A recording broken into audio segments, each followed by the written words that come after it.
Preview. बड़ खबर छेली जन्म देला मनीष छुआ पूरा खबर जानिले आश्चर्य होई जिबे। नमस्कार मु लिप्सा आपण मानकु स्वागत करूछि लिप्सा टीवी यूट्यूब चैनल को।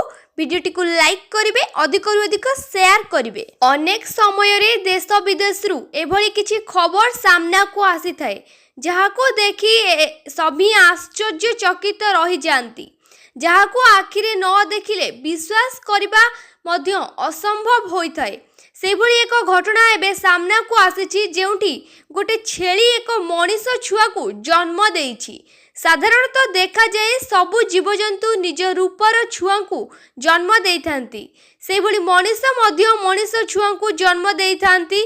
हेले आपण केउठी देखि नथिबे कोनोसी छेली एक मनीष छुआ को जन्म देबा। घटनाटी शुणिबा परे हुए तो समस्ते आश्चर्य होई पारंती, हेले घटनाटी सत अटे। एभली एक विचित्र घटना देखिबा को मिलिछि कर्नाटक रो मैसूर ठारे।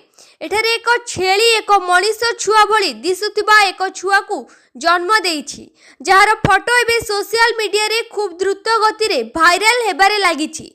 भाइराल हेउथिबा एही फोटो रे छेली पिलाटीर मनीष छुआ भली दुईटी हाथ दुईटी गोड़ मुह शरीर और आखि सहित ताहार शरीर गठन एकदम मनीष शरीर भली होइछि।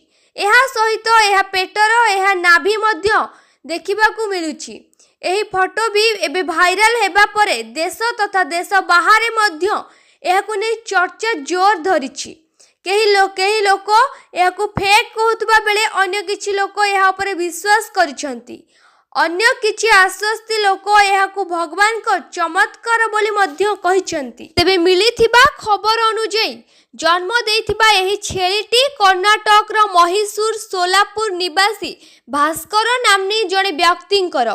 छेलीटी एभली एक विचित्र पिला को जन्म देबा देखि भास्कर आश्चर्यचकित होई रहीगला और एही खबर निया भली खूब कम समय मध्य रे चारियाडे खेलीगला। छेली छुआटीर अधारू अधिक गठन मनीष छुआ भली थिला, केवल एहार कान और गोड़ छेली भली थिला। एही खबर स्थानीय पशु डाक्टर को दिया जायथिला। चारियाडे एही खबर प्रचारित हेबा परे एभली विचित्र छुआ को देखिबा पई सेठरे स्थानीय लोके मानकर भीड़ जमिथिला।